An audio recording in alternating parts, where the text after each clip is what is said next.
bonjour à tous et bienvenue sur Cercle de Bonheur, la chaîne qui démocratise le chemin vers la complétude. Si c'est un sujet qui vous passionne, restez avec nous. Aujourd'hui, on abordera un nouveau sujet super intéressant, en compagnie bien entendu de Landry et de Frida, comme d'habitude.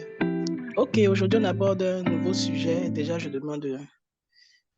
Euh, Déjà, je présente toutes mes excuses pour ma voix, parce que j'ai été sur un salon en tant qu'exposante toute la semaine et du coup, je n'ai plus de voix. Donc, toutes mes excuses par rapport à ça.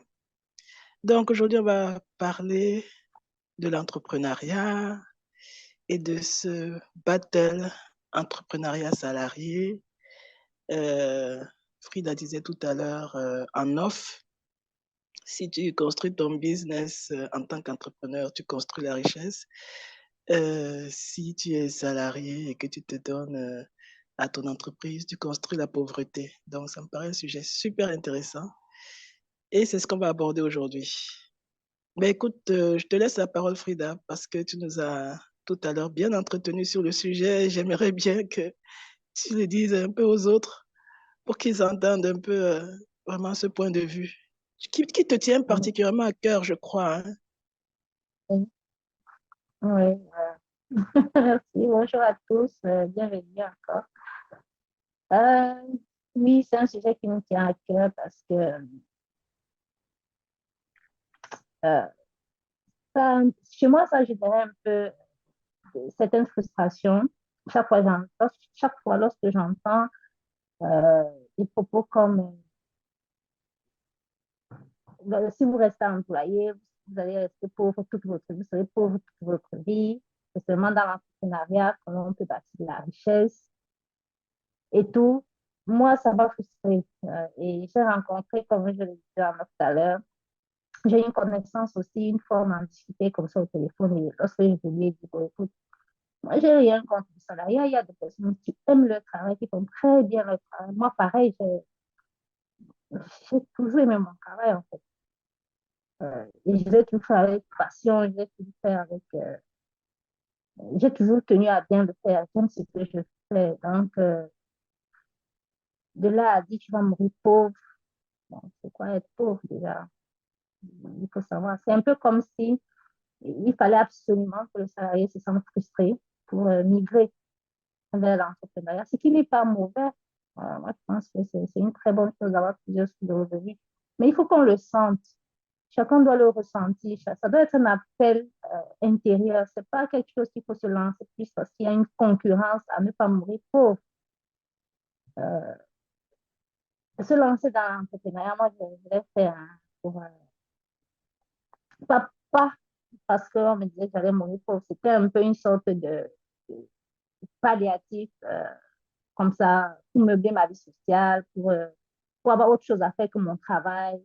Je n'allais pas vraiment pour chercher de l'argent, mais c'était pour découvrir autre chose parce que je suis une personne introvertie de nature. Je voulais m'ouvrir un peu rencontrer des gens et tout, dans, dans une forme d'entrepreneuriat pour sortir un peu euh, c'était pas forcément pour chercher l'argent, mais je voulais avoir une vie sociale. Je suis très introvertie comme personne, donc je voulais rencontrer des personnes, aller à des séminaires, me former et tout. Et lorsqu'il fallait mettre en application ce qu'on appliquait au séminaire, chaque fois que je me retrouvais sur le terrain, c'est comme si c'était des douleurs, je me forçais, c'était des formes de scarification que je me faisais. Chaque jour, c'était des blessures intérieures que je créais à chaque fois. Et un jour, c'est pas que l'argent n'en fait pas, c'était des douleurs à chaque fois parce qu'il y avait de la protection derrière, la protection à poil, les effets téléphoniques. Mais c'était une horreur pour moi. C'était c'était- c'était comme traverser l'enfer. Mais il fallait le faire pour ne pas être loser, pour ne pas être classé parmi les derniers, pour ne pas. Et puis un jour, tout ça est tombé. Hein. Toutes ces croyances-là, je m'en suis débarrassée. Je me dis non, c'est bien, je veux bien avoir de l'argent, je veux bien vivre confortablement. J'ai fait le bilan au niveau ma vie professionnelle que j'aime. Je suis pas... Il y a des problèmes dans les entreprises, mais quand tu regardes tes revenus, tu peux aussi être honnête en disant ces revenus peuvent me permettre de vivre ou pas. Avoir un supplément de revenus, je ne suis pas contre, mais je suis contre le fait d'aller se lancer dans quelque chose qui ne tient pas de l'intérieur, qui va plutôt venir installer des nouvelles souffrances.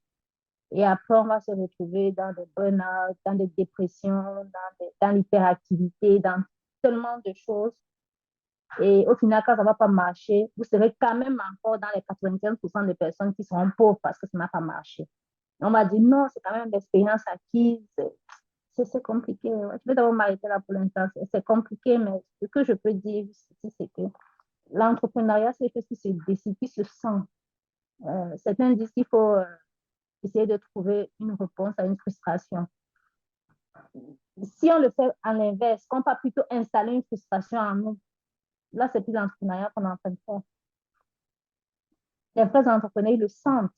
Ils partent résoudre une frustration. Ils vont résoudre un problème. Mais les autres qui vont vouloir sortir des 95 juste parce qu'ils ne veulent pas être placés parmi les employés qui seront pauvres toute leur vie, vont plutôt venir installer des frustrations en nous. Donc, ces débats-là, ces phrases marketing, on doit les revoir. Pour moi, ce sont des phrases marketing. Ces phrases toutes faites qui sont des phrases qui vont créer une frustration pour pousser les gens à agir, pour pousser les gens à aller faire des formations. Je ne suis pas d'accord avec ces phrases. Ce n'est pas avec la frustration qu'on réalise quelque chose. Il faut qu'on le sente. L'énergie dans laquelle qu'on utilise pour investir dans quelque chose compte dans cette chose-là. Si on investit avec la peur, la honte, la frustration, on sera toujours frustré. Et ça me rappelle quelque chose. Moi, ma fille m'a dit quelque chose hier qui m'a épatée. Elle m'a dit, si désormais, si quelque chose la frustre, elle sent la frustration, lorsqu'elle s'engage dans quelque chose, elle préfère ne pas faire parce que même lorsque ça réussit, tout le parcours va être frustrant. Et elle aura souffert parfois pour rien. Donc, il faut qu'elle sente les choses, que ce soit le parcours en lui-même, soit déjà quelque chose qui va, soit fluide en fait. Soit fluide. Donc, ça, je répète sa phrase, ça, c'est ce qu'elle m'a dit pour dire. L'énergie qu'on investit dans quelque chose est très importante parce que c'est elle, cette énergie qui va porter le projet jusqu'à son aboutissement. Donc, on va toujours être si c'est la peur, si c'est la frustration, si c'est, on sera frustré à long terme. Peut-être qu'on va avoir 5 millions, mais être des millions, avoir des millions et avoir emmagasiner un compte, on a un compte bancaire en argent, en millions, on a aussi un compte bancaire en millions en frustration.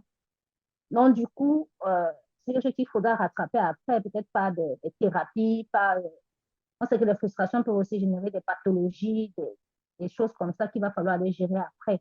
Donc, ces phases-là, il faut faire attention quand on veut se lancer dans quelque chose. Moi, c'est ce que je dirais.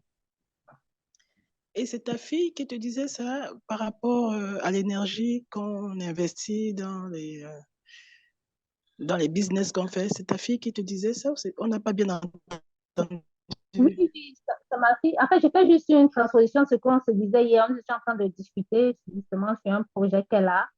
Et elle me disait comme ça que de plus en plus, elle fait attention à son ressenti lorsqu'elle veut s'investir dans quelque chose. Parce que si elle ressent de la frustration ou de la peur, si c'est quelque chose de tendu, elle va peut-être obtenir la chose, mais le parcours va être douloureux.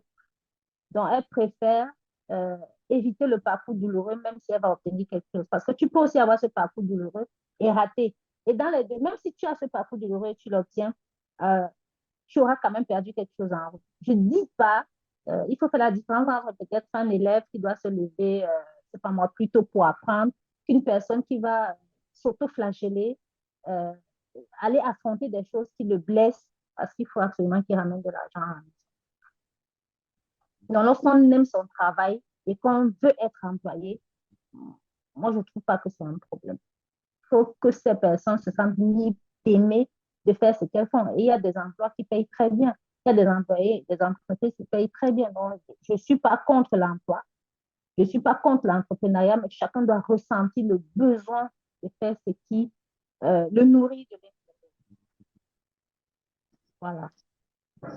Ok. Bon, merci hein, pour ce long exposé et bravo à ta fille. Hein.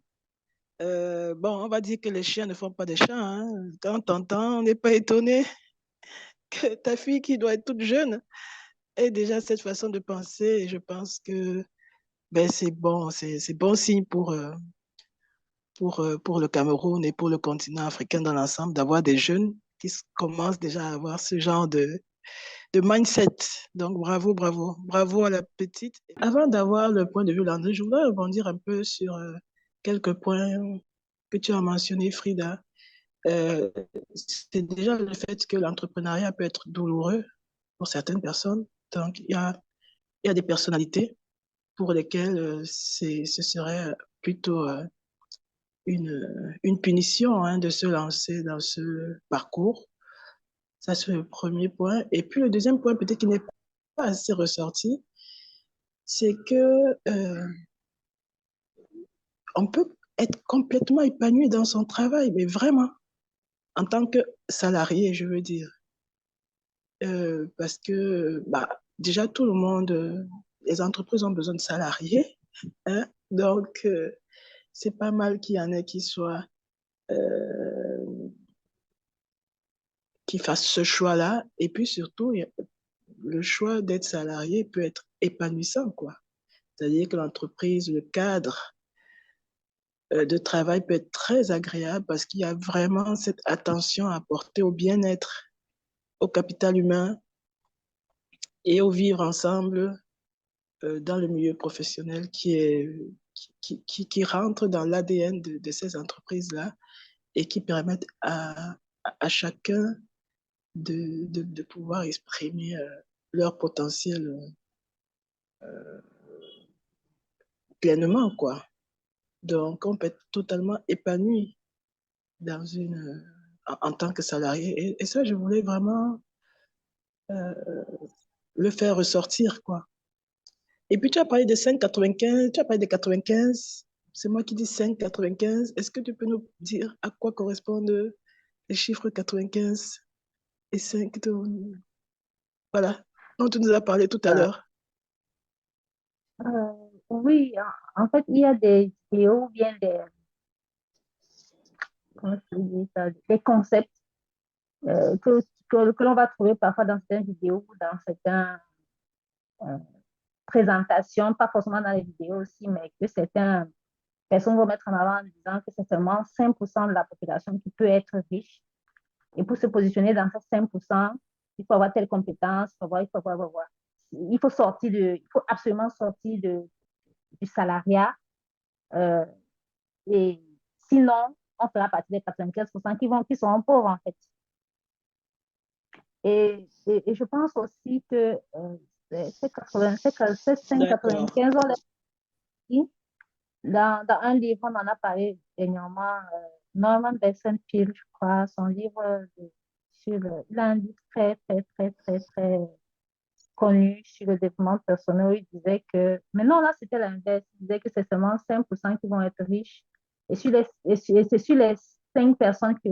Non, je préfère ne pas m'aventurer là-bas, c'est différent. Mais il y a beaucoup de vidéos, de concepts dans l'entrepreneuriat qui disent que seulement 5% de la population mondiale qui peuvent être riches, ou bien des personnes qui peuvent être riches. Et pour se positionner dans ces 5%, ce n'est pas dans le salariat. Oui, d'accord. Voilà. Riche, peut-être financièrement, et peut-être qu'il y a un côté qui est oublié, c'est que l'abondance, le côté pécuniaire n'est qu'une infime partie de l'abondance, en fait.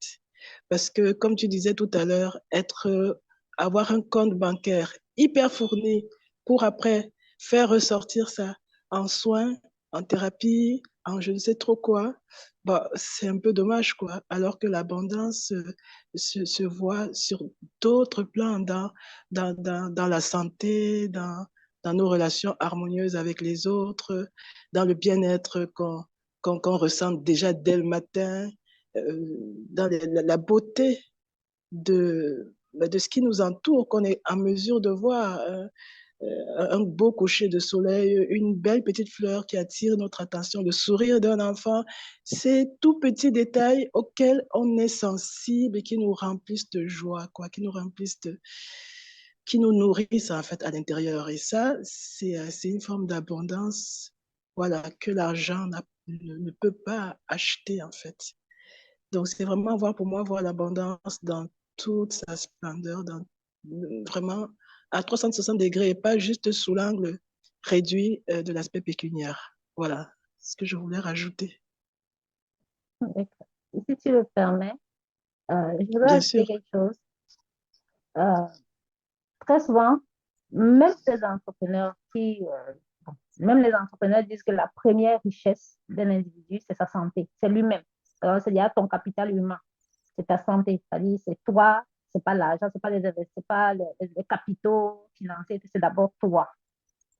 Et si on met à côté de cela que la définition de la santé par l'OMS qui prend trois choses, il y a la santé physique, il y a la santé mentale, il y a la santé sociale. Il faut savoir donc que être physiquement en santé ne veut pas dire qu'on est en santé. Mais il faut que ces trois pôles-là, selon l'OMS, soient réunis. Maintenant, si mentalement on est déjà cassé, ou alors on va s'engager à quelque chose qui va nous casser, euh, on est en train de détruire ce capital-là qu'on aura investi quelque part. Donc, je voulais aussi poser ça. Merci. Merci beaucoup, Frida. On a beaucoup parlé et Landry, il est resté bien silencieux, tranquille. On te passe la parole, Landry. Donc, Landry, s'il te plaît. déjà, bonjour à tous nos auditeurs.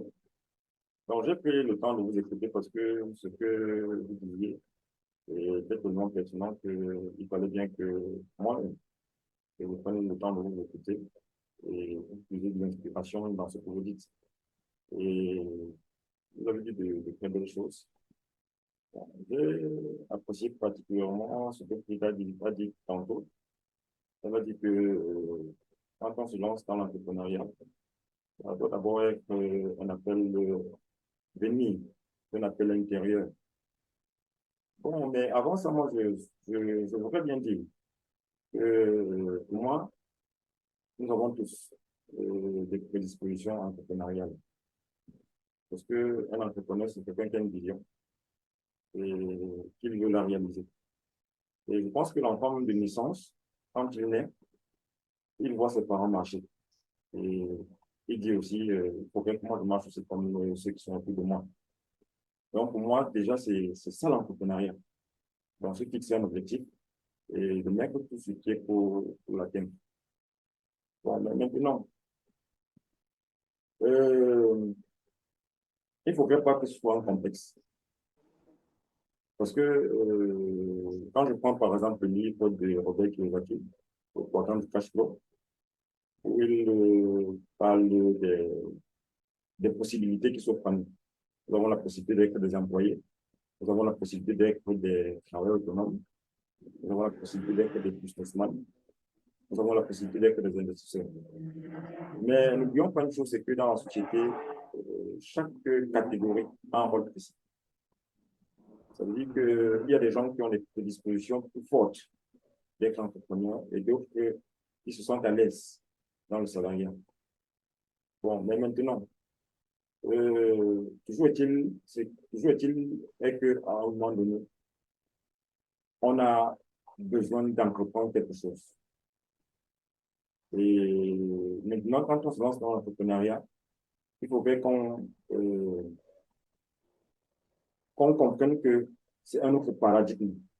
Et que dans ce paradigme, il faudrait qu'on se donne les moyens pour pouvoir réaliser les objectifs dont on s'est fixé. Donc ça, c'est ce que je peux dire pour l'instant. Alors moi, juste pour mieux comprendre, hein, quand tu dis on entreprend, ce serait bien d'entreprendre, déjà, est-ce que c'est ce que tu as dit, que ce serait quand même bien d'entreprendre? Bon, pas bien entreprendre. Pour moi, c'est qu'on est toujours en train d'entreprendre quelque chose, quelque part. On est D'accord, toujours en train d'entreprendre quelque chose. d'accord. Moi, par exemple, la première fois que j'ai entendu du concept entrepreneuriat, c'était lors d'un événement en 2000, 17 au palais de Conquête où on remettait les diplômes aux étudiants qui sortaient d'un établissement, d'une institut privé d'enseignement supérieur. On leur remettait le diplôme. Et le promoteur de l'établissement, il a parlé du concept entrepreneuriat. Aujourd'hui, on a besoin des gens qui peuvent entreprendre quelque chose. Parce que les entrepreneurs sont ceux qui viennent avec la nouveauté. Donc, moi, ce que je peux dire, c'est qu'on est toujours en train d'entreprendre quelque chose. D'accord. On est toujours en train d'entreprendre quelque chose. Ce n'est pas nécessairement au niveau professionnel. Voilà. Ça peut être au niveau personnel aussi. Effectivement. D'accord. En tout cas, merci beaucoup pour ton point de vue. Hein. Moi, ce que j'aimerais savoir, c'est est-ce qu'on peut être épanoui quand on est salarié, de ton point de vue? Bon, de mon point de vue, qu'on soit salarié ou entrepreneur, tout dépend de notre état d'esprit. Parce que tu peux être salarié, très épanoui, comme tu peux être entrepreneur, très épanoui. De même, tu peux être un salarié malheureux et tu peux aussi être un entrepreneur malheureux. Donc, avant Donc, de bravo, choisir bravo. Bravo à la petite et bravo à le cadre dans lequel on va se situer, il y a d'abord l'aspect personnel qui entre en jeu, l'aspect de notre état d'esprit. Quel est l'état d'esprit avec lequel on aborde l'environnement dans lequel on se trouve. Si tu es entrepreneur et que tu as le bon état d'esprit qui cadre avec l'entrepreneuriat, forcément, tu seras épanoui. De même, si tu es salarié et que tu n'as pas l'état d'esprit qui cadre avec le salariat, tu ne seras pas épanoui. Mais c'est possible d'être salarié et épanoui. Ça, c'est pour aller, comment dire, je retombe sur les chiffres de Frida qui disait 95,5, c'est-à-dire 95% des gens seront salariés et donc pas heureux, d'après beaucoup de personnes, hein, d'après ce qui peut se voir dans les vidéos ou des coachs ou ainsi de suite, des chiffres qui semblent ressortir. Et pour toi, ce ne sont pas des chiffres, voilà, est-ce que pour toi, ce sont des chiffres dont il faut tenir compte ou est-ce que non, on peut être salarié et être épanoui? Ce ne sont pas deux choses antinomiques, c'est deux choses qui peuvent cohabiter. De ton point de vue, est-ce que ça peut cohabiter l'épanouissement avec le salariat? Bon, en fait, moi, je ne vais pas trop partir sur les chiffres. Je vais partir sur l'observation. Parce que quand on voit notre éducation de base, à l'école, il est rare qu'on nous apprenne à être des entrepreneurs. À l'école, on veut que nous finissons notre cursus et qu'on trouve un emploi. C'est vrai que les États-Unis, par exemple, ils ont cette idée d'entrepreneuriat. Ça fait beaucoup d'années qu'ils ont ce genre d'idée d'entrepreneuriat. Mais par contre, dans nos instituts, particulièrement en Afrique, on veut qu'on ait un diplôme et qu'on trouve un emploi. Donc, ce qui fait que les gens se sentent plus dans le salariat que par l'éducation qu'ils ont reçue. Mais salariat et épanouissement, est-ce qu'ils peuvent cohabiter? Ils peuvent très bien cohabiter. C'est ça que Voilà. j'ai dit tantôt que tout dépend de l'état d'esprit avec lequel tu abordes le secteur dans lequel tu te trouves. En fait, la question, c'était pour essayer pour dire aux personnes qui sont salariées qu'elles peuvent, parce qu'il y a des personnes qui sont frustrées parce qu'elles sont salariées à force d'entendre qu'elles ne peuvent pas s'épanouir là-dedans. Et là, c'était une question juste pour leur dire non, non, c'est aussi possible, quoi. C'est aussi possible d'être épanoui dans ce qu'on fait en tant que salarié. Effectivement, le salarié ne doit pas être complexé et il ne doit pas être frustré du moment où il accomplit sa mission avec plaisir, avec dévouement et avec passion. Tu peux être un salarié très heureux du moment où tu fais ce que tu fais avec plaisir, avec joie. et que c'est reconnu. Il y a Justement, aussi ce côté de reconnaissance du travail accompli lorsqu'il est bien fait. justement. Mhm. Ouais. Ok. Est-ce que tu voulais rajouter quelque chose, Frida? Pas particulièrement, parce que l'exemple que l'André a pris sur l'éducation qui moule, euh, qui est aussi une façon de mouler les populations vers un secteur ou vers un autre, ça, c'est vérifiable. C'est vérifiable. Et c'est la raison pour laquelle chacun doit trouver sa place.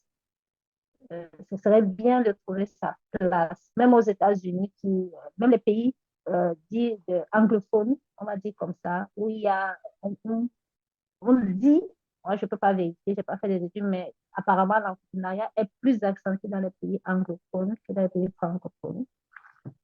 Mais même dans ces pays anglophones, il y a des entrepreneurs, il y a des employés. Pareil dans le monde francophone. Donc, et même dans d'autres pays, que ce soit la Chine, en fait en Asie et tout, il y a des employés, il y a des entrepreneurs. Chacun doit essayer de trouver sa place, faire les choses parce qu'il les ressent, parce qu'il a une valeur ajoutée, pardon, parce qu'il a une valeur ajoutée qu'il apporte, mais pas parce qu'il veut sortir des mailles des statistiques et des dictats de, de,